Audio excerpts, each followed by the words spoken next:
Hello. We are on chapter 12 of Coraline, and in the last chapter, she had just gotten out of the other mother's world and was in her own living room. Her mother shook her gently awake. "Coraline," she said, "darling, what a funny place to fall asleep. And really, this room is only for best. We looked all over the house for you."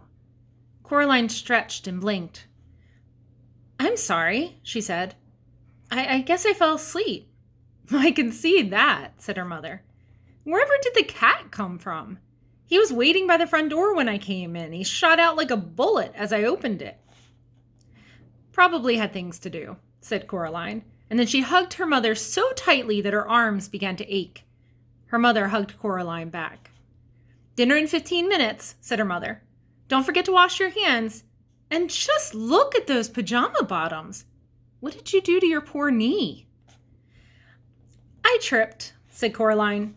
She went into the bathroom and she washed her hands and cleaned her bloody knee. She put ointment on her cuts and scrapes.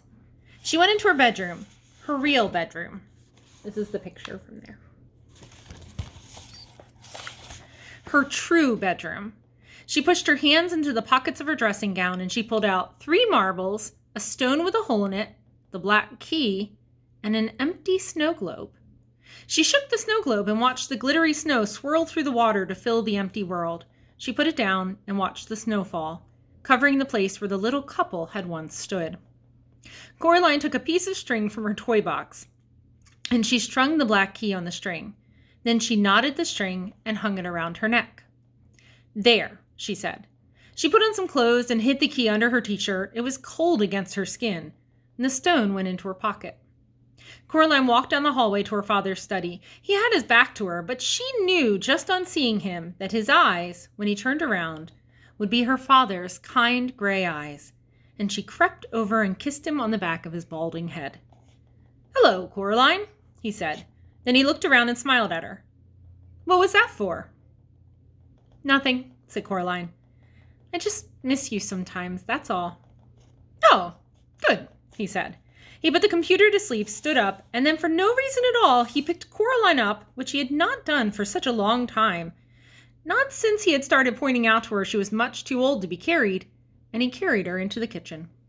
Dinner that night was pizza, and even though it was homemade by her father, so the crust was alternately thick and doughy and raw or too thin and burnt. And even though he'd put slices of green pepper on it, along with little meatballs, and of all the things, pineapple chunks, Coraline ate the entire slice she was given. Well, she ate everything except for the pineapple chunks. And soon enough, it was bedtime. Coraline kept the key around her neck, but she put the gray marbles beneath her pillow, and in bed that night, Coraline dreamed a dream. She was at a picnic under an old oak tree in a green meadow. The sun was high in the sky, and while there were distant, fluffy white clouds on the horizon, the sky above her head was a deep, untroubled blue. There was a white linen cloth laid on the grass with bowls piled high with food. She could see salads and sandwiches, nuts and fruit, jugs of lemonade and water, and thick chocolate milk. Coraline sat on one side of the tablecloth, while 3 other children took a side each. They were dressed in the oddest clothes. The smallest of them, sitting on Coraline's left, was a boy with red velvet knee breeches and a frilly white shirt. His face was dirty, and he was piling his plate high with boiled new potatoes and with what looked like cold whole-cooked trout. "This is the finest of picnics, lady," he said to her. "Yes," said Coraline. "I think it is. I wonder who organized it." "Why, I rather think you did, miss," said a tall girl sitting opposite Coraline. She wore a brown, rather shapeless dress, had a brown bonnet on her head which tied beneath her chin. "And we are more grateful for it, and for all, than ever words can say." She was eating slices of bread and jam, deftly cutting the bread from a large golden brown loaf with a huge knife, and then spooning on the purple jam with a wooden spoon. She had jam all around her mouth. This is the finest food I have eaten in centuries," said the girl on Coraline's right. She was a very pale child, dressed in what seemed to be spiders' webs, with a circle of glittering silver set in her blonde hair. Coraline could have sworn that the girl had 2 wings, like dusty silver butterfly wings, not bird wings, coming out of her back. The girl's plate was piled high with pretty flowers. She smiled at Coraline as if it had been a very long time since she had smiled, and she had almost, but not quite, forgotten how. Coraline found herself liking this girl immensely. And then in the way of dreams, the picnic was done, and they were playing in the meadow, running and shouting and tossing a glittering ball from one to another. Coraline knew it was a dream then, because none of them ever got tired or winded or out of breath. She wasn't even sweating. They just laughed and ran in a game that was partly tag, partly piggy in the middle, partly just a magnificent romp. 3 of them ran along the ground while the pale girl fluttered a little over their heads, swooping down on butterfly wings to grab the ball and swing up again into the sky before she tossed the ball to one of the other children. And then, without a word being spoken, the game was done, and the 4 of them went back to the picnic cloth where the lunch dishes had been cleared away, and there were 4 bowls waiting for them, 3 of ice cream, 1 of honeysuckle flowers piled high. They ate with relish. "Thank you for coming to my party," said Coraline. "If it is mine." "The pleasure is ours, Coraline Jones," said the winged girl, nibbling another honeysuckle blossom. "If there were but something we could do for you, to thank you and to reward you." "Aye," said the boy with the red velvet breeches and the dirty face. He put out his hand and held Coraline's hand with his own. It was warm now. "It's a very fine thing you did for us, miss," said the tall girl. She now had a smear of chocolate ice cream all around her lips. "I'm just pleased it's all over," said Coraline. Was it her imagination, or did a shadow cross the faces of the other children at the picnic? The winged girl, the circlet in her hair glittering like a star, rested her fingers for a moment on the back of Coraline's hand. "It is over and done with for us," she said. "This is our staging post. From here, we 3 will set out for uncharted lands. And what comes after, no one alive can say." She stopped talking. "There's a but, isn't there?" said Coraline.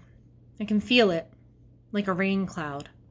The boy on her left tried to smile bravely, but his lower lip began to tremble, and he bit it with his upper teeth and said nothing. The girl in the brown bonnet shifted uncomfortably and said, "Yes, miss." "But I got you 3 back," said Coraline. "I got Mum and Dad back. I shut the door. I locked it. What more was I meant to do?" The boy squeezed Coraline's hand with his. She found herself remembering when it had been she trying to reassure him when he was little more than a cold memory in the darkness. "Well, can't you give me a clue?" asked Coraline. "Isn't there something you can tell me?" "The beldam swore by her good right hand," said the tall girl. "But she lied." "My governess," said the boy, "used to say that nobody is ever given more to shoulder than he or she can bear." He shrugged as he said this, as if he had not yet made his own mind up whether or not it was true. "We wish you luck," said the winged girl. "Good fortune and wisdom and courage, although you've already shown that you have all 3 of these blessings and in abundance." "She hates you," blurted out the boy. "She hasn't lost anything for so long. Be wise. Be brave. Be tricky." "But it's not fair," said Coraline in her dream angrily. "It's just not fair. It should be over." The boy with the dirty face stood up and hugged Coraline tightly. "Take comfort in this," he whispered. "Thou'rt alive. Thou livest." And in her dream, Coraline saw that the sun had set and the stars were twinkling in the darkening sky.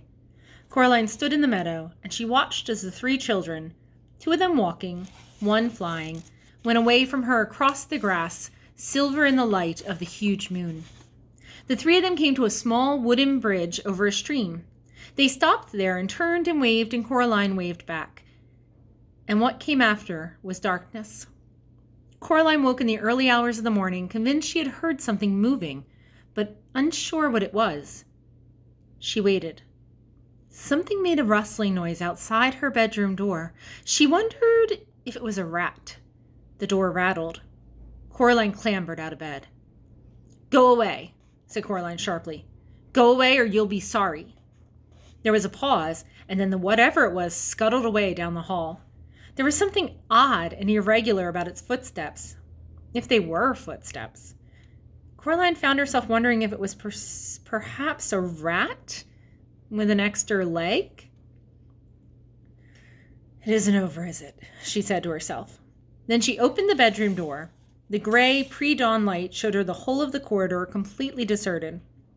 She went towards the front door, sparing a hasty glance back at the wardrobe door mirror hanging on the wall at the other end of the hallway, seeing nothing but her own pale face staring back at her, looking sleepy and serious.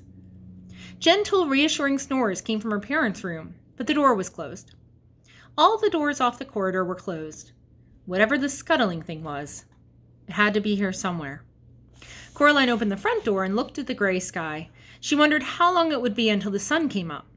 Wondered whether her dream had been a true thing, while knowing in her heart that it had been. Something she had taken to be part of the shadows under the hall couch detached itself from beneath the couch and made a mad, scrabbling rush on its long white legs, heading for the front door. Coraline's mouth dropped open in horror, and she stepped out of the way as the thing clicked and scuttled past her and out of the house, running crab-like on its too many tapping, clicking, scurrying feet. She knew what it was, and she knew what it was after. She had seen it too many times in the last few days, reaching and clutching and snatching and popping black beetles obediently into the other mother's mouth. 5-footed, crimson-nailed, the color of bone. It was the other mother's right hand. It wanted the black key. Thank you for listening.